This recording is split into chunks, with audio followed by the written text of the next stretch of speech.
Hey everyone, welcome to another episode of Shred Your Halo with me, Edel, and my best friend Jharna, coming to you from Pondicherry. We've been here on a holiday 2 years ago, a year and a half ago. Almost, yeah. Yes. And then after such a long time, after such momentous things have happened in the world and in our lives, we've made another visit here, and this has been just as sweet, if not sweeter. So before we delve into the video, please make sure that you subscribe to our channel. We put out a video once every 2 weeks, and it's always a topic that makes sense to us in real time, that we talk to you, hoping that we could all be on this journey together. So make sure that you subscribe, click the bell icon so the internet, the YouTube will let you know when the next video. I think we need to do a lesson on the internet. The interwebs. Right. So make sure you subscribe to our channel, and we put out a video once every 2 weeks. All right. So the question this time is going to be, how has your life changed since the last time we were at Pondicherry? Well, the pandemic was not here. Okay. So I think that's Life the was biggest simpler. change. Yes. And just today I remember thinking, we've learned some amazing lessons from the pandemic, but sometimes I'm like, it's like I've had enough. Can we Be please over move already? on? Yes. I think the last time we were here, I was still talking about moving houses and how I kept moving every 3 months. Oh, yes. We were talking about it when we were in Pondi last time. Oh, that's true. And then we made another video where we talked about how I moved 6 times in the last 2 years. So I finally found my destination, and I'm staying here for an indefinite period of time, hopefully. I think other than that, I think pandemic itself brought about so many lessons, right? I got to learn so much about myself, and I'm still in the process of discovering so many things. I felt like I've achieved so much more in the last year than I have ever achieved in all of my life. And honestly, even with the pandemic not letting us go out physically too much, I felt that 2020 was honestly the best year of my life. And I don't think I will want to change that or swap that for anything else. I feel like the list of things that I did last year was almost endless, and I'm just looking forward to more. So I think the biggest lesson is, no matter what life throws at you, it is not impossible to do certain things that you've just decided that you're going to do it. I think that was the biggest lesson. Of course, I've moved back to my own place. I've learned that we can celebrate anything and everything, and for no reason and for reasons, and celebrating as a community, as friends. I think I understood the realization. I understood. That is actually true. You could understand your realization, yes. Oh yeah, I never thought about it like that. I realized that I need a community around me, because when I was living by myself, I thought I was happy because I was independent. I had all the freedom in the world. Not that other people give you freedom, but that's how I was. Like I grew to believe that other people hand the freedom to you and you can't choose it for yourself. But what I realized was, being by myself in a city gave me so much of freedom to explore who I was. But at the same time, I realized I was also feeling a bit lonely because I didn't have the people that I loved around me.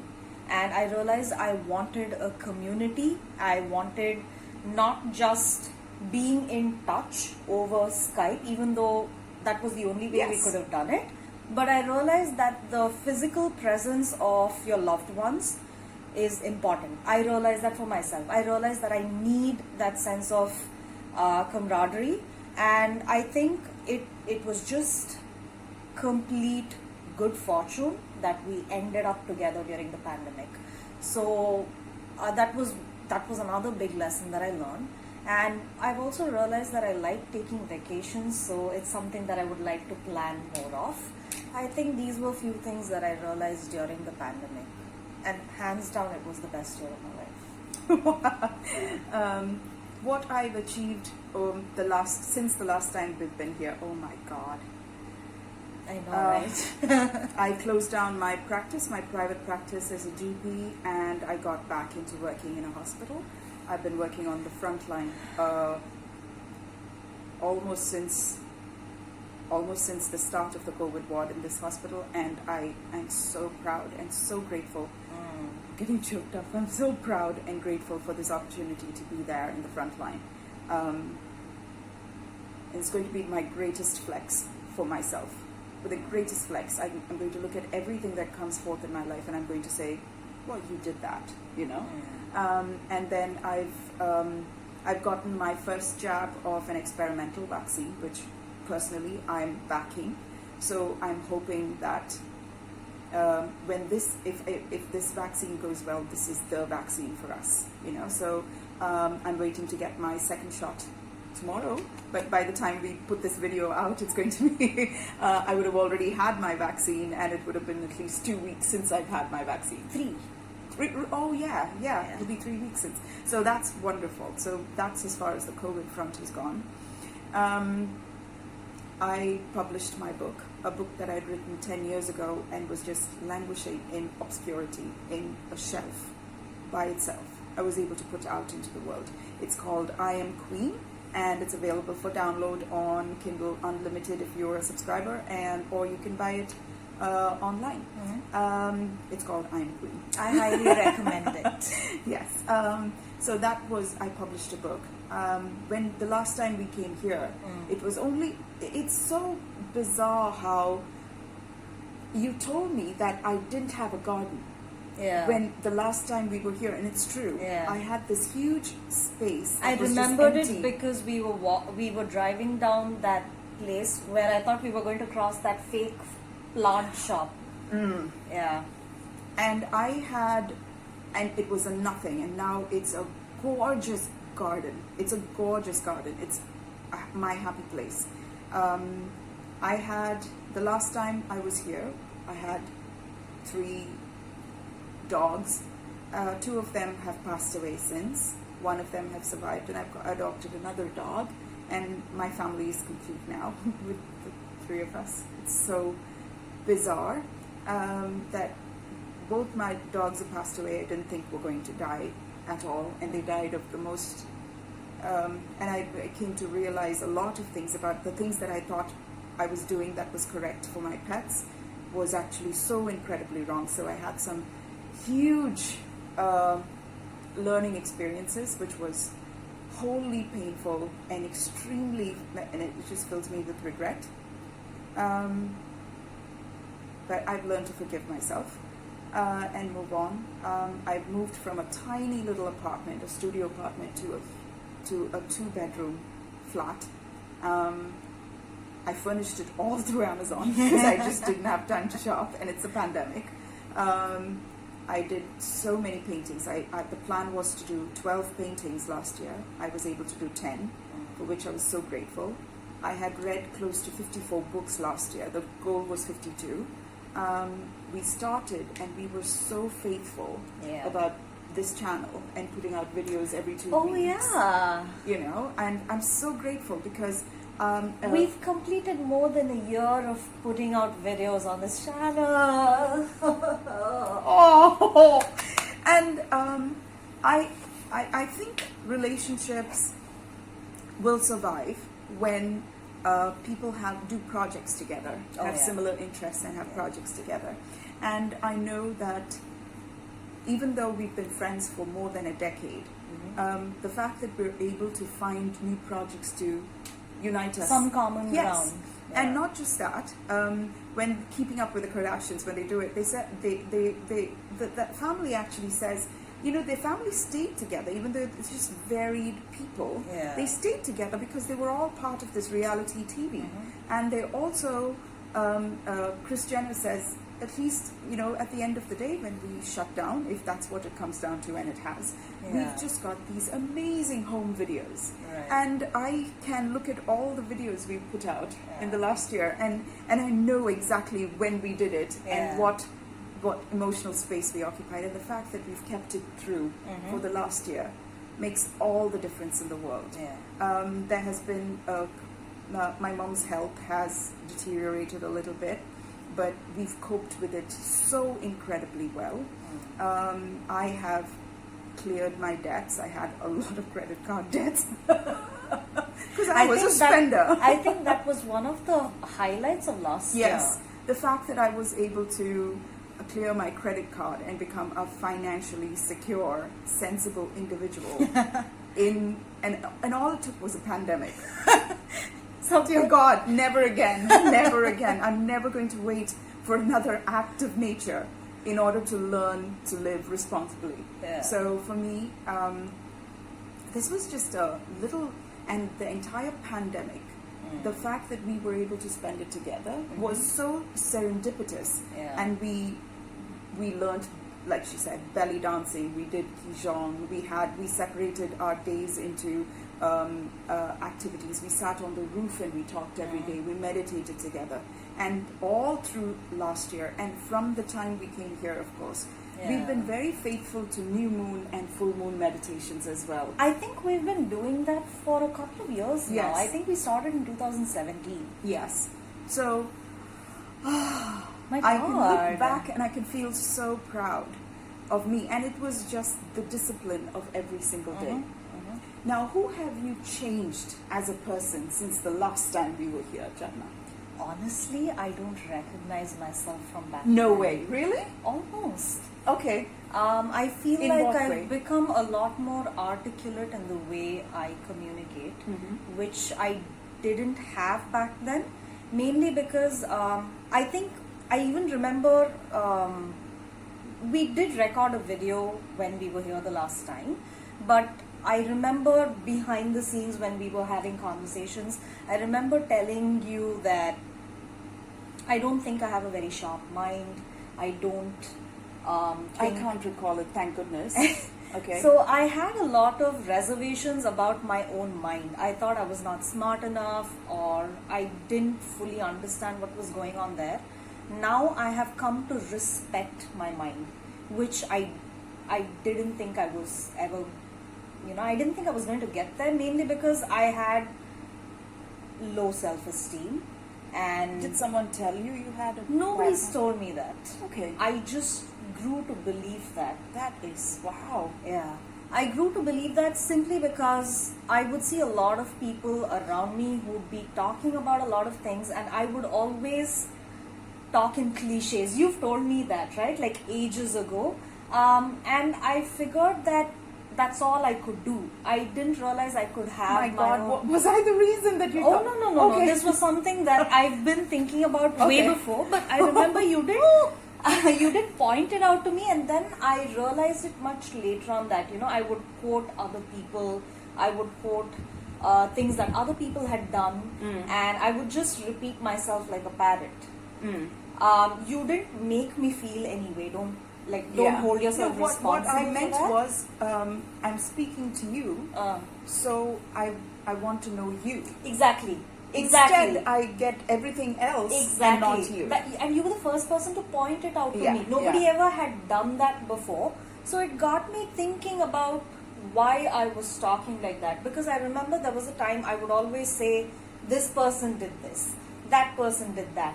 And it would never be about me. Yes. And I think a part of me also didn't want to take credit for what somebody else had said.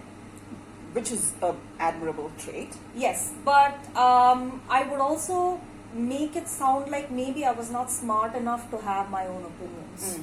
So that changed a lot during the pandemic, mainly because you're in a pandemic. Where are you going to go? You have to face who you are, right? Yeah. So there was a lot of healing that happened for me. The pandemic was extremely healing because I was able to take time out.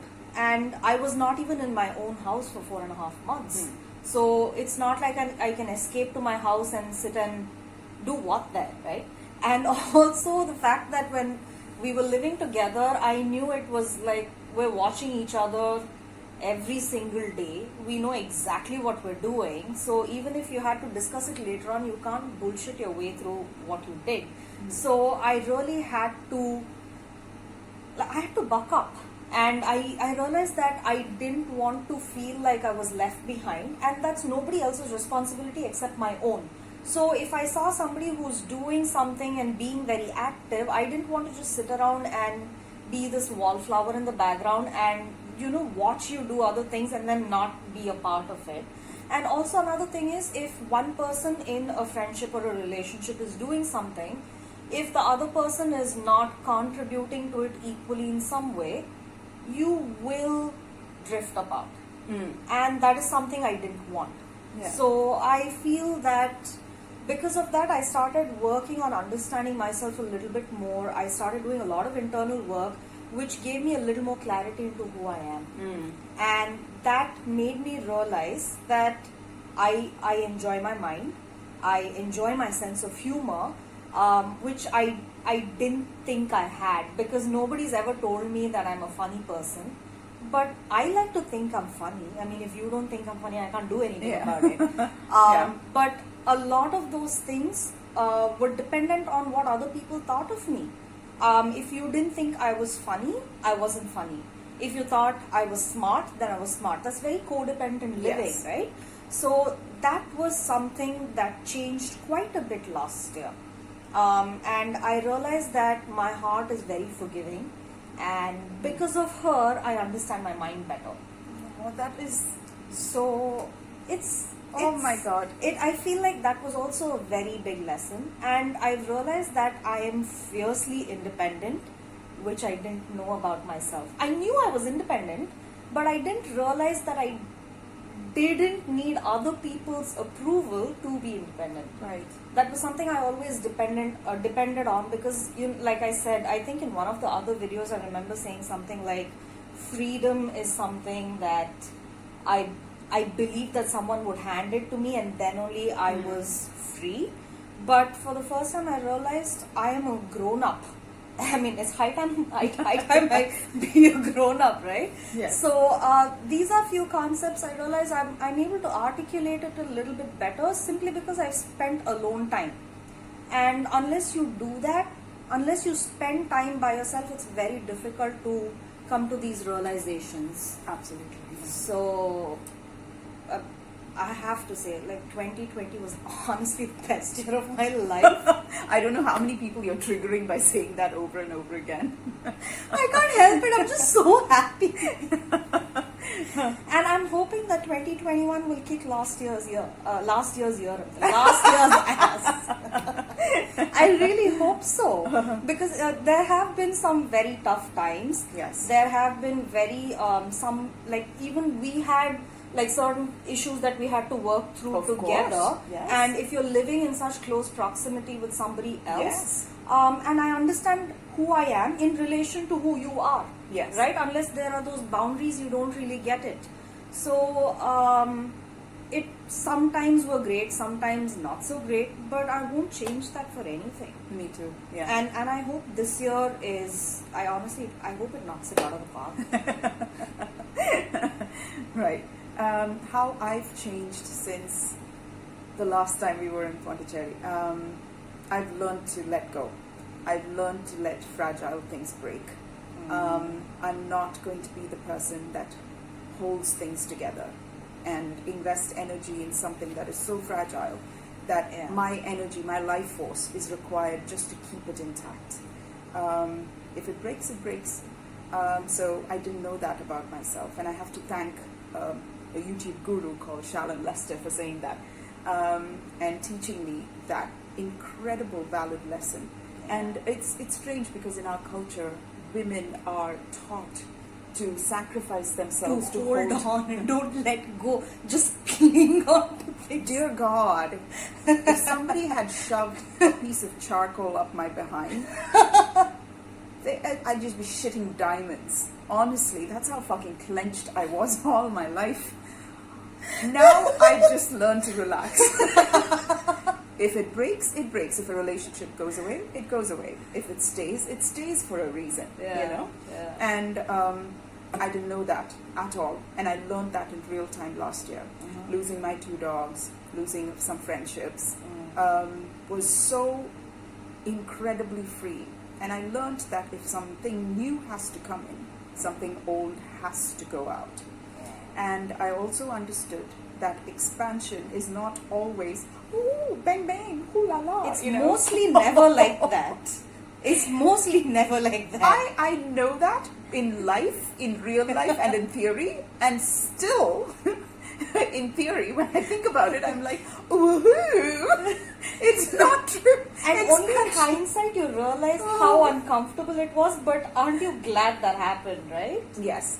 Would I, I was having this conversation with Jharna before we started. Like, I look at my life right now, and had somebody told me the cost of this would be this having to go away from your life, I would have said, fuck no! I was so happy with my GP practice. Yeah. I would have not budged, not in a million years. I wouldn't have budged. I was so happy for the 2 years I had my tiny little practice, and we didn't have a choice. We had to shut it down. But I thought I was only happy with being a GP. That was the first time in my entire professional career I was happy. And now that I'm in the COVID frontline, I'm so happy. I didn't think that happy things could happen to me, And the 2 years, I think, rewired my entire brain, how I approach my profession. So graciously receiving happiness and graciously letting go of the things for which the time has come, and knowing that too is part of the happiness process, has been another lesson I learned. And I have noticed that you've become a lot more ambitious than I ever, throughout the period that I've known you. The truth is, Jharna, I've always been ambitious. I just thought it was unfeminine to not show it to the world. Right. And number one, I didn't have a focus point. I was just ambitious in scattered way. Right. If I danced, I wanted to dance the best I knew how. Not just dance, I wanted to teach dancing. If I read a book, I wanted to read everything about the subject. So I didn't have a focus point. Why am I doing what I'm doing? What is the most important thing in my life right now? I didn't have a focus. Right. So I didn't know that I was ambitious. I just thought I was competitive. Right. And I hid it well also as a result of, because it was unfeminine. And God knows, I had to try really hard to be feminine. I didn't need my ambition to stand in the way. So, thank you. Yes, now I'm letting the freak out. I am fucking ambitious. And I go for what I want. Yeah. And another thing I have become is completely anti-human, which includes me. And I don't know how I'm going to express it. I felt very safe talking about it with Jharna because she knows my heart, and we've been friends for more than a decade. But I think humans are shit. And I don't think we are living on the breadcrumbs of grace from the universe. And we don't know. We are not good for this planet. We are so bad. We are so evil as a collective.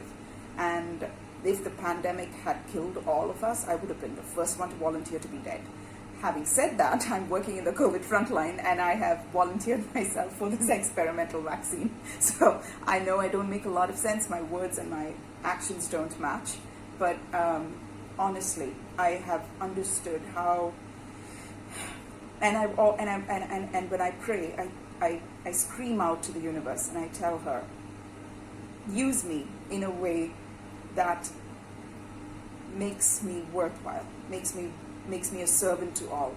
And I think the universe has heard my prayer, because through little things, even through Jharna's life, she's very sustainable. She has an ambition to be a sustainable person in this world. The fact that she has taken the initiative to do all that makes me want to follow in her footsteps and leave a smaller footprint on earth. So that has happened as well. And I've become very, very accepting of death. I knew I was completely fine with death as a concept, but death as something that is personal. I've come to accept death as an integral part of life, and which is what gives meaning to what you do. I suppose so, If there yes. is no end, then what is your purpose here? So that has happened, and that's how I've changed. Yay! That was a fun video. I know. Would you like to add something else to this? I think I've also discovered my ambition, which I guess I didn't even hide it. I just didn't realize it was there. And for the first time, I realized that I could be ambitious. I could give a physical form to my dreams, and that it was okay. I didn't need permission from other people to do that, because I've lived under the assumption that I need somebody else's permission to do anything. And also I started making videos in the pandemic, with you obviously, and that's been going on. It's called I'm My Way Home. I Am My Way Home. Please follow her on YouTube. Okay. And Instagram. So I think, but that also I started making because you said, why don't you also start a channel? Yes. And I was like, okay, we can, and this way we just get more content out. So whatever videos we put out on this channel, we don't do the same topics on the other. So still there's a very wide range of topics that we can talk about. So that was another thing that I did. And I've also begun to realize that I actually enjoy painting and I want to take it up a little bit more seriously. So I spend a little bit of time doing that. And I'm happy. My God, I'm realizing that for the first time. Who knew that this is what it felt like? I know.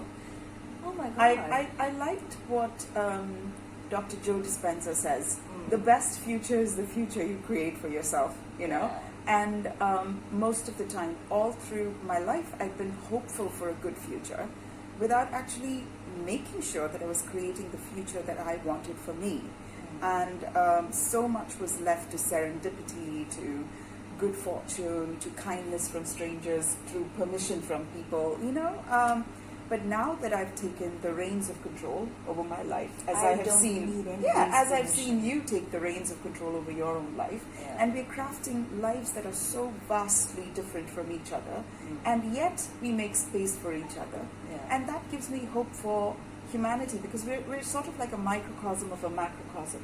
If two completely dysfunctional, inconsequential people in this forgettable place on a forgettable planet can do this, maybe everyone can. Of course everybody can. I mean, there's no doubt about that. So I hope you enjoyed this video, and I hope to meet you all again in a year's time, probably from another grand location, having a wonderful holiday, and letting you know that we love you, and thanking you for loving us, and us loving ourselves. So this is wonderful. So please click like and subscribe. Share this video with anybody you think would benefit from it. And we'll see you in another couple of weeks. Bye-bye.